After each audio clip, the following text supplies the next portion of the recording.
میں نے راج سے پوچھا اگر وہ راہ والے تھے تو انہوں نے تمہیں چھوڑ کیسے دیا؟ میں نہیں جانتا، وہ مجھ سے اور سنکاری سے سوالات کرتے رہے لیکن ہم نے کسی سوال کا جواب نہیں دیا۔ پھر وہ سنکاری کو لے گئے اور 2 گھنٹے بعد یہ لوگ مجھے وہاں سے لے آئے۔ کون لوگ؟ جنہیں تم نے مار دیا۔ تمہیں معلوم ہے کہ وہ بڑے کنور کے آدمی ہیں؟ اس وقت نہیں معلوم تھا لیکن جب وہ پیلس کے پاس پہنچے تو مجھے اندازہ ہو گیا۔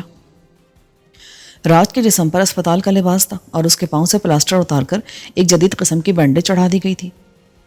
چند گھنٹے اسپتال میں گزار کر اس کی حالت خاصی بہتر ہو گئی تھی۔ مجھے حیرت ہوئی کہ راہ نے اتنی آسانی سے کیسے اسے بڑے کنور کے حوالے کر دیا جبکہ وہ انہیں ایک اہم ترین کیس میں درکار تھا۔ وہ ملزم نہیں تھا مگر بھارت کے ملزموں کے ساتھ ضرور تھا۔ اسپتال والے اور راہ کے افسران بھی اندازہ نہیں لگا سکے تھے کہ راج اور سنکاری دوا کے زیر اثر تھے۔ راج فی الحال آزاد تھا مگر سنکاری ان لوگوں کے ہتھے چڑھ چکا تھا۔ وہ جلد یا بدیر سب اگل دیتا۔ اس کے بعد وسیع پیمانے پر میری تلاش شروع ہو جاتی۔ گویا میرے پاس وقت بہت کم تھا۔ راہ والے اسپتال کب پہنچے تھے؟ میرا خیال ہے 2 بجے کا وقت تھا، مجھے صحیح سے نہیں یاد، میں سو رہا تھا۔ جب انہوں نے مجھے اٹھایا اس کے کچھ دیر بعد میں نے گھڑی دیکھی، اس میں 2:15 بجے تھے۔ میں نے اسے اور سنکاری کو زیادہ تر سونے کی ہدایت کی تھی، وہ اس پر عمل کرتے رہے تھے۔ راج بدستور دوا کے زیر اثر تھا مگر میں اس کی طرف سے ہوشیار تھا۔ اس سے پہلے بھی میں دھوکہ کھا چکا تھا جب میں نے فاضلی کو دوا کے زیر اثر سمجھ لیا تھا اور دوا نے اس پر اثر نہیں کیا تھا۔ عین ممکن ہے راج جو کہانی سنا رہا وہ اس کی اپنی بنائی ہوئی ہو۔ اس کی کہانی میں واحد مشکوک بات راہ کا اتنی آسانی سے اس کو جانے دینا تھا۔ اگرچہ اس کی وجوہات تھی مگر یہ میرے حلق سے نہیں اتری تھی۔ آئیکن میری ہدایت پر ہر ممکن تیزی سے ڈرائیو کرا تھا۔ میں نے راج سے پوچھا پیلس سے باہر جانے کا کوئی اور خفیہ راستہ ہے اس کے علاوہ جہاں سے ہم نکلے تھے؟ نہیں، وہی ایک راستہ ہے اور اب وہ بھی بند ہو گیا ہوگا کیونکہ اب وہ خفیہ نہیں رہا۔ اسے ڈائنامائٹ سے اڑا دیا گیا ہوگا اور محل میں داخل ہونے والے راستے کو کنکریٹ ڈال کر بند کر دیا ہوگا۔ یہ طے شدہ فیصلہ تھا کہ سرنگ کا راز فاش ہوتے اسے تباہ کر دینا ہے۔ یہ بات بھی مجھے ہضم نہیں ہوئی تھی۔ متبادل راستہ تیار کیے بغیر وہ سرنگ کو تباہ نہیں کر سکتے تھے۔ ہاں، اس کی نگرانی کی جا سکتی تھی مگر راج کہہ رہا تھا کہ سرنگ کو تباہ کیا جا چکا ہوگا، شاید اس لیے کہ میں اس سرنگ کے راستے پیلس میں داخل ہونے کی کوشش نہ کروں۔ راج بالکل معمول بنا ہوا تھا، وہ نہ تو خود سے کو حرکت کرا تھا اور نہ ہی بات کرا تھا۔ کچھ دیر کے بعد اس نے سیٹ سے سر ٹکا لیا اور آنکھیں بند کر لی جیسے وہ سو رہا ہو۔ اس کی ٹانگ پر جو جدید بینڈیج لگائی گئی تھی یہ گھٹنے کے پاس سے مڑ بھی سکتی تھی، اس لیے وہ آرام سے بیٹھا ہوا تھا، ورنہ پہلے اس کے لیے سیٹ پر بیٹھنا ممکن نہیں تھا۔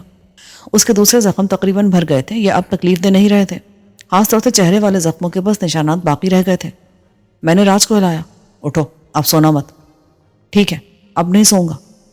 وہ سیدھا ہو کر بیٹھ گیا۔ تمہارے بیوی بچے کہاں ہیں؟ دہلی میں۔ کیا راج کنور اور رامن جانتے ہیں کہ تمہارے بیوی بچے کہاں ہیں؟ جانتے ہیں۔ تب تمہیں خطرہ نہیں ہے کہ وہ ان کے خلاف کچھ کر سکتے ہیں؟ وہاں میرا سسرال ہے، وہ طاقتور لوگ ہیں، میرے بیوی بچوں کی حفاظت کر سکتے ہیں، اس لیے میں ان کی طرف سے بے فکر ہوں۔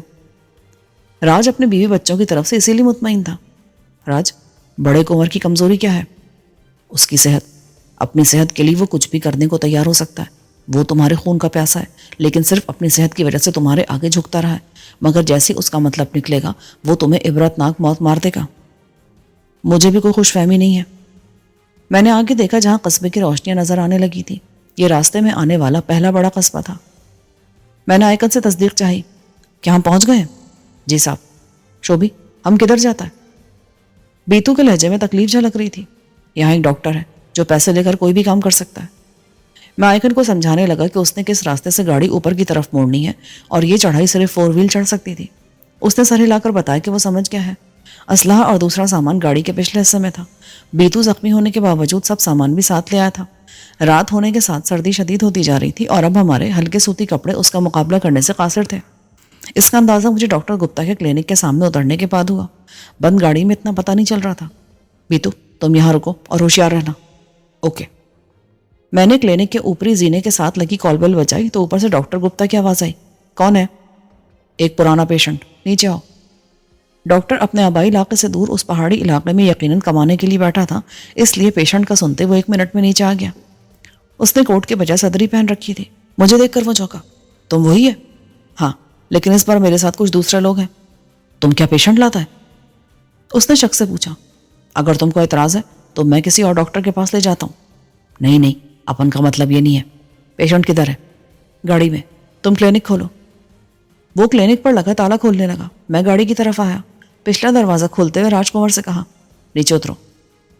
اس بار بھی اس نے بلا چوں چرا میرے حکم کی تعمیل کی اور باہر نکل کر گاڑی کا سہارا لے کر کھڑا ہو گیا۔ میں نے بیتو سے کہا،